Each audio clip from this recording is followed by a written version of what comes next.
go first? Sandra? I will. I really believe in the vision of high-speed rail for a whole number of reasons. One of them is, of course, that from the local level to the long-distance level, we need to make sure that we are investing in public transit options for reasons of moving away from fossil fuel usage and environmental concerns, as well as this being an incredible tool for job creation.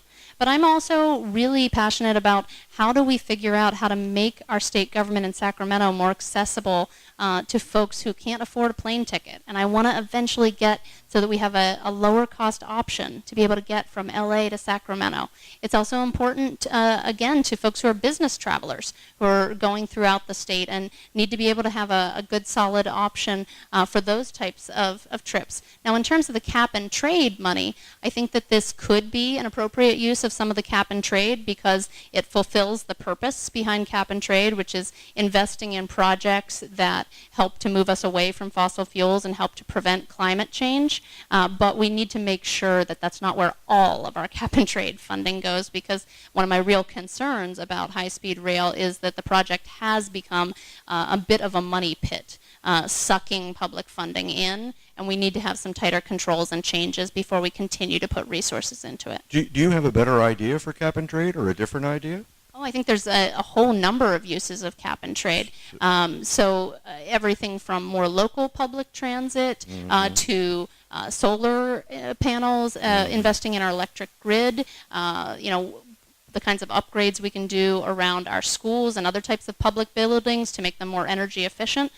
We have no shortage of environmental progress that we could spend money on and really make a big impact. Good, thank you. Ben? Yeah, that was a good answer. So yes, I conceptually very supportive of high-speed rail. Surprise, surprise. I will say that it looked a lot better at 20 billion than at 80 billion. And I'm kind of beside myself really trying to understand this extraordinary cost increase. And because in the end of the day, you got to think about what you could do with a fraction of that to transform the LA transportation system or whatever else. So, but I love the idea. I've ridden on high-speed rail in France and Japan, and it's extraordinary. I think that on the long term, it's something we do need. But we've got to figure out a way to make sure. What I don't want to do is move forward with it without a real plan in place. And I'm concerned that the governor's so concerned about legacy that he's sort of saying, "Damn the torpedoes, full speed ahead." And now, one thing I will say about high-speed rail. I'd love to see it start, and surprise, I'd love to see it start in LA. And now, there's a real reason for that, and it's actually a reason that has to do with this neighborhood. And that's that, at the very least, if we're able to get high-speed rail to Palmdale, that could open the door for the missing link in terms of the development of a major airport at Palmdale, which would allow for us to not have to, we would relieve a lot of the pressure from those who are pushing for expansion at LAX. And that's one of the reasons why I think this region needs another major airport. You look at New York, you got LaGuardia and Newark, and then JFK, and then you got a couple of small airports, Westchester and Long Island, that help with the burden. Even the Bay Area has 3 major airports, Oakland and SFO and San Jose, even though they're much smaller populations. Yes, we've got Ontario and Burbank and Long Beach, but they're very small airports. The only thing that Palmdale does not work without a high-speed rail link to downtown LA for people to get efficiently and quickly into downtown. Otherwise, it's not going to work. But if we can make it work, it'll relieve a lot of pressure on this LAX issue that needs to be addressed for people in this area. And what about cap and trade? Do you have any other ideas? I think it's appropriate. You do? Yeah. Okay. Good. Thanks. Okay. The California Department of Fish and Wildlife and other governmental agencies are considering plans that would significantly alter the Bayona. I call it the Department of Fish and Chips. Okay, the Department of Fish and Chips. That would alter the Bayona Wetlands Reserve. What is your position on this? And if elected, what would you do to ensure that your position prevails? Who would like to go? Ben? Yeah, I'd just say that Well, a couple things. First of all, I've talked to Mike Bonin about this, and he, his position is I think a wise one, which is there's a lot of study going on. They're going through an EIR. They're really getting to the bottom of what exactly what the impact would be, and they're trying to study it carefully. So I think we need to see what the reports come out with. I think that using water bond money, I'm really kind of skeptical of that. I'm not sure this is the sort of project that is sort of highest on the priority list, especially given the fact that the governor has so dramatically reduced the size of the water bond. So I'm not sure that I want to see water bond money go to anything like this. For me, the key here is all about, first of all, making sure we don't have any more development on the wetlands. And second of all, that we create a place that is really belongs to the community, that people come to and enjoy.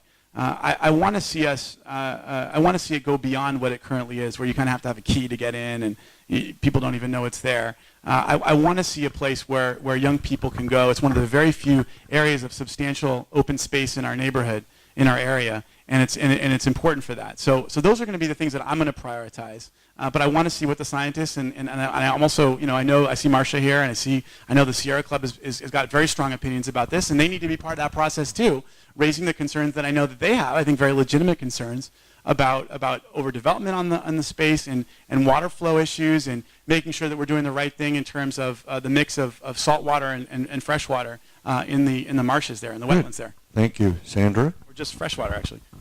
I do have concerns about the current plan, but one of my concerns is actually about the process involved here. I don't know if everyone's aware, but the Annenberg Foundation, a foundation that does many fantastic things for the community, has given a sizable contribution to one of the decision-making agencies, and they've signed an MOU, a Memorandum of Understanding, around this.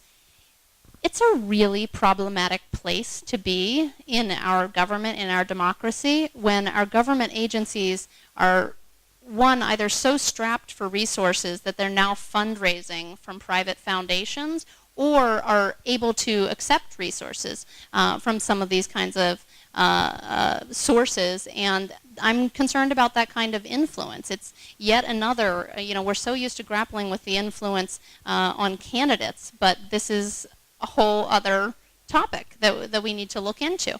So I'm a very strong defender of making sure that we protect the wetlands. I think it actually has perhaps cost me an endorsement or two in the process, because I've been so clear about that. And I have concerns about this plan. Good, thank you. So we have one more question, and then there's a little diversion. So we'll have a little bit of time left after this question. Oh, no, that's separate from the thing. So after this one question, if you would both spend just a couple of minutes talking to one another. So here's the last question. We talk all the time. Yeah, you guys have no idea. But we would like to hear it. Okay, so here's the last question. That's a little creepy, Scott. It's very creepy. All right. So here's the last question. With the governor appealing the Vigera, That would be Scott. the Vigera decision, we see more than ever the divide between public education and the privateers trying to reform it. How do you feel about the initial decision, and what areas in education do you feel we need to reform? And there's a second part, which I'll ask you. Go ahead, Sandra. I have some concerns about the Vergara decision. I think, frankly, that we are very likely to see this overturned on appeal. But that's not going to resolve the issues that we're really grappling with here, which come down to, in the end, always about the fact that our schools do not have the resources that they need. And so in addition to the kind of extension of Prop 30 that we talked about, we've got to make sure that they have those resources by investing in early childhood ed, but also in the K through 12 level. Some of the reforms that I think we've got to look at are, around teacher evaluation. There is a very loud cry to link teacher tenure and teachers' employment to this type of evaluation. I think teachers should have the same type of evaluation and training and resources that every other professional has. I don't know any sector of employment where you should not have evaluation and training and professional development. And so I want to make sure that they have that as well as the types of protections that they should have, just like every other employee. I'm concerned about the Common Core educational system and the lack of focus on arts education as a part of it. So I think that's one of the areas where we need reform. But if you ask educators what it all comes down to not having the resources they need in the schools and to poverty at home. Because kids are coming to school hungry, unable to focus, their parents can't help them with their homework because they're working 2 jobs. All of this comes down to addressing those kind of economic issues. Good. Ben?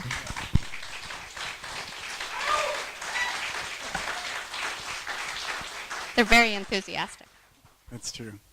I think that the core from my law professor hat, I suppose, the core concern about Vergara is this declaration of a constitutional violation. And the question being that when you want to call a system that was crafted and created legitimately through the political process, the policymaking process, and throw it all out, it really does require a very high bar. And I'm just not sure that the plaintiffs met that bar. So there's that's my lawyerly concern about the decision. And I think that's really has a lot to do with when Sandra says she thinks it's going to be it's going to lose on appeal. I think that's probably going to be the reason why. But when you talk more about broad reforms, I mean I really do think that obviously funding is enormously important. It's why it's a passion for me. I do think that there are some new ways that we can change the rules to bring in more money into the system. One of the things I would like to see involves lowering the threshold for local parcel taxes. I think now that the state has implemented the local control funding formula, which purports to create a more equitable system of funding around the state throughout the educational system, it's taken away some of the core equity concerns that existed in the way that we finance schools. So I think it actually takes away some of the concerns that were there about trying to drop that threshold so we can get more money into the system for those communities that really do want to vote to tax themselves. I do think that there's a couple small little changes I'd like to see made. I do think we ought to up the time to teacher tenure by about a year. I think that in the end of the day, I've actually seen this negatively impact a lot of young teachers. We have principals who come to us and say, look, this young teacher actually deserves another year to try to test themselves, and a lot of our principals are basically told if you have any doubt about a young teacher, let them go. And what ends up happening is that they have an evaluation in January of year 2, which is very very little time into their teaching experience, and they deserve a little bit more time to be able to prove themselves. So I think that's a little change I'd like to see made as well. Good. So just in general, what about the unions involved with the teachers? What do you think about them? You. I'm proud to have the support of the California Federation of Teachers. Oh, proud that was again. a trick. I feel strongly that was the trick. I am emotionless regarding the support of the California Federation of Teachers. We're going to tell them that soon. As long as you play the whole clip, I'm fine with that. I think that they do an incredible job of advocating for their employees, or not their employees, the employees within the schools, the teachers and professionals within the schools. But no matter what union we're talking about or what advocacy group we're talking about, the role of the legislator is to hear the concerns of that group as well as the concerns of absolutely every other group and balance those. So I've been very clear with absolutely everyone who's endorsed me, none of whom I am proud of, that when I'm in office, I will hear them out as well as everyone else. And no, they can't absolutely count on my vote. They can count on my values, and I hope that's why they endorsed me, because they knew where my values lie. But Good. Ben, what about you? That was very well phrased. I no, seriously. I think you say it right. I think in the end of the day, look, I've been on the school board for a while. I've worked very closely with our teachers union. I I earned their endorsement both in my election and my re-election to the school board. How do you feel about having the endorsement? What emotion would you? I feel sanguine. Sanguine. Oh, that's a big word. Yeah. That's really. Yeah. Which comes from bloody, you know. Well, I knew you'd appreciate that. But I think that Sandra's right. I mean, at the end of the day, teachers' unions are at the table to fight for and protect their members. And that's a very important cause. It's an important role to play. And in the end of the day, they're extraordinarily important, particularly on issues like school funding, and going up to Sacramento to fight to make sure that schools get their fair share of the state budget. But legislators and school board members, their number one priority has to be to the children, to the students, ensuring their best, their education. And so as long as you keep that in mind, and you keep in mind the fact that there is this shared agenda, and teachers care a great deal about kids and kids' education too. Otherwise, they never would have gone into education in the first place. My mom, she was a school teacher. She loves kids, and she went into education for that very reason. You're playing the mother card? Yeah. Okay. Thank you. Why not? So we have 2 minutes left for them to wrap up, or do you want to do the questions from the audience first? You have to go? I think it would be great to hear from the audience. Have you guys been constrained long enough? Because, so you want to see, we have questions, I'm sure. Who would like to ask a question? Mark, since you've been timing, would you like to stop your timer and ask a question? I've got mine on.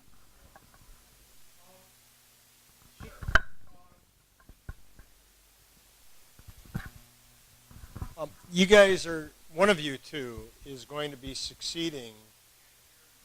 One of you two is going to be succeeding a friend of the club, been a friend of the club since he first ran for office.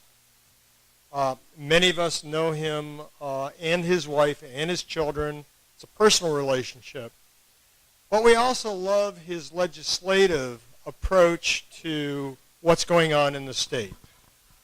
Question. I'm getting there. I'm there. Tough crowd. See, Mark, they're tough. The point that I'm making is that when you get into office, Ted is going to have things undone that he is not going to be able to complete. He's going to leave office with things that were on the plate for a while. So which of those items that have been on the plate will you pick up and carry forward? Good. This is actually a question that I asked. 1 minute. Okay. This is actually a question that I asked Senator Liu recently, which is, you're leaving perhaps a little bit before you planned. What would you like to see carried on by your successor? How can I continue this work? And one of the things that he talked about was solitary confinement and some of the work that he's done on that, where the bill got chipped away and limited the protections to just some groups of inmates. And so there's some undone work there, and that's one of the things that I would be very interested in working on to both honor his incredible contributions to the district and the state, but also because I firmly believe in it as a human right. I think another local issue that he's taking leadership on, but that we know is unfinished, is around the alcohol permits for local businesses, and making sure that for folks who aren't aware, there's a problem with notice. So the Alcohol Commission has been issuing permits without giving community members notice, and through various problems with how the system's working currently, we're getting businesses within our communities that are causing difficulties, and I would like to pick up and continue the legislation that he's identified a need for there. Thank you. So we have a 30-second question for Ben. Another one. Oh, do you want to? Okay. Well, I'll just quickly say I'm very interested in the work that he did on banking reform, on animal rights. I also, one of the things, if you hear his stump speech now, running for Congress, he talks a lot about the key issue he wants to work on is climate change. I'm elated to have the endorsement of Senator Fran Pavley, who played sort of helped to put the state at the front of the conversation with regards to climate change. And one of the things I'd like to do is really serve as a partner with him in Washington, helping to support the efforts of Senator Pavley and others to make sure that we do whatever it takes to keep California, to really keep pushing the ball forward on the issue of climate change. I know that's something that he's very passionate about. Good, thank you. So we have time for one more question. One 30-second question. You pick it. Question.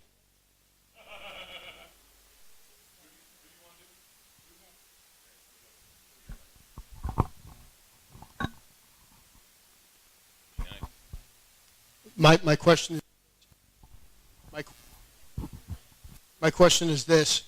You talked about the minimum wage and low skill employment. The problem with that, what I don't hear, is that most of these workers work part-time. They're 20-hour-a-week employees. The owners do not recognize the 40-hour work week, which denies these people health benefits if you're not a full-time employee. What legislation would you consider in Sacramento to get away from this notion of you're working 40 hours a week, but you're not getting overtime for the 20, above the 20 that you're a part-time worker?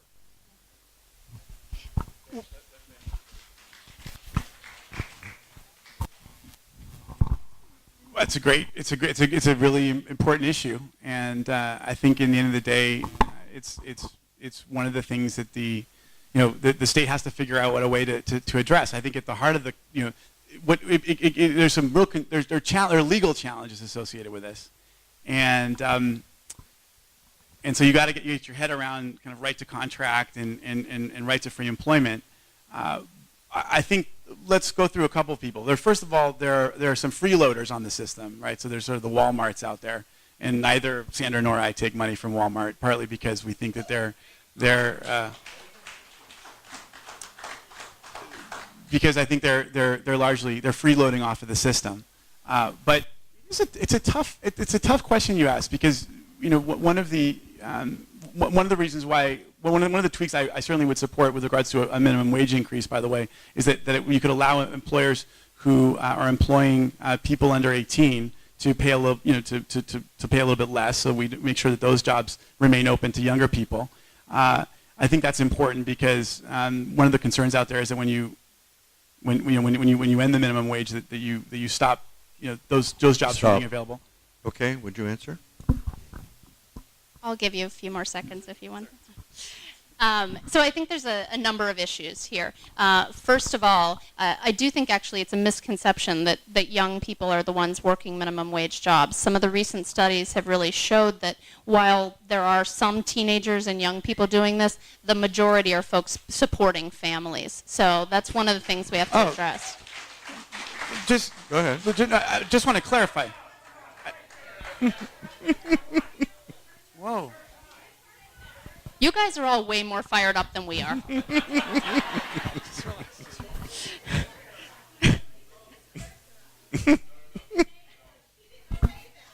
No, I didn't say that. That's Ben, wait a minute. It's Sandra's time. Go ahead. I was not attempting to mischaracterize you weren't at all. Ben's position. Just to clarify something. I think one piece of legislation that was really exciting for addressing this problem was AB 880, which in the last legislative session failed. This was a piece of legislation that would have said when a mass employer, a large employer, someone like Walmart, takes an employee's hours below full-time for the explicit purpose of denying them benefits like health care that are required by the Affordable Care Act, then there are certain penalties involved. Because they're effectively shifting employee benefits to Medi-Cal. They're forcing their workers onto Medi-Cal and forcing the bill onto taxpayers when we're effectively subsidizing corporate profits. So this is a real issue that we absolutely have to tackle, and there are some ways to do it. Good. So since there was a little bit of thing here, you get a 30-second rebuttal, and you get a 30-second rebuttal. It's not a rebuttal. It's just whatever. It's just to say that's exactly what I was talking about when I was mentioning the freeloader issue. I wasn't saying that the majority of folks on minimum wage were under 18. I just want to make sure that carve-out is available to sort of take away that argument and make sure that those jobs are available for them. But that in the end of the day, the minimum wage increase is there for those people over 18 who are in exactly the situation that you just mentioned, working families, people who need need that increase in order to be able to pay for. Okay, and do you want to say anything further? Well, I appreciate the clarification, absolutely. I do think that it's dangerous territory to begin paying different people different wages for the same work. So that's one of the things I would be concerned about there, especially when we look to the fact that we do have a lot of teens who, for whatever reason, unfortunately or fortunately, are parents and are providing for their family of origin or their own family as well. Thank you. So, I am thrilled, tickled pink, Ecstatic. pleased, ecstatic. That was our aim. Is that what it? So, But you're not first of all, proud, for are you? By the way, if anyone's gotten to see Scott's socks, Or the coolest honored. socks. We're not honored. no, we're not honored. But I do appreciate the ability to sort of grill you. I do like that. Anyhow, so in wrapping up. Anytime. Is your husband here? Okay, you get 1 minute to tell us about yourself. Sandra, you're going first. That's it, wrapping up. Well, thank you so much for coming out and hearing from us. There is far too little of this type of civic engagement in our democracy. So thank you for being here for this discussion that all of you tried very hard to make dramatic. I just want to say thank you to the folks whose support I have in the room, and we obviously have an endorsement vote coming up this evening, and I would be really honored to have the endorsement of this. I would have no emotion about this club's endorsement. It would be a positive thing. But I just want to say that my intent in going to Sacramento is to continue the work that I have spent my career on, trying to amplify community voices and make progress on the values and the goals that we share. And I very much look forward to getting there and beginning that work in conjunction with all of you, because that's the only way that we make progress, is when we unite together as a community to make sure that our voices are louder than the ones currently controlling Sacramento. Thank you, Sandra. Ben?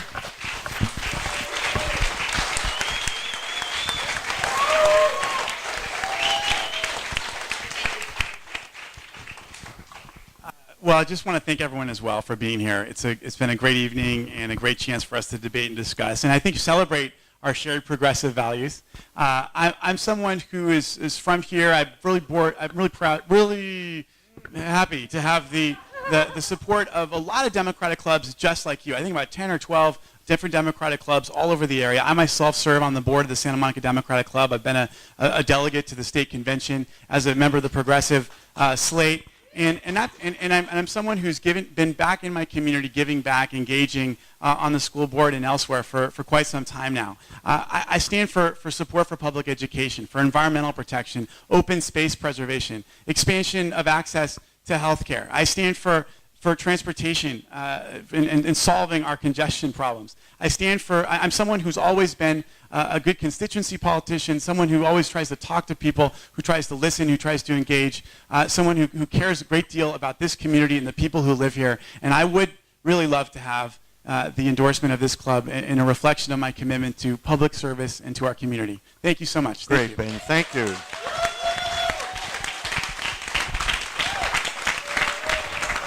Okay, it's up to you. Okay. Wow, you guys, I know. I mean, how can we not have both of you up there? I would really love to see both of them. However, we're going to be the deciding vote here. So you all have your ballots. You will have 5 minutes to fill out your ballots. Go drop them in the ballot box. And I've got to go get mine. Tracy has the ballot box.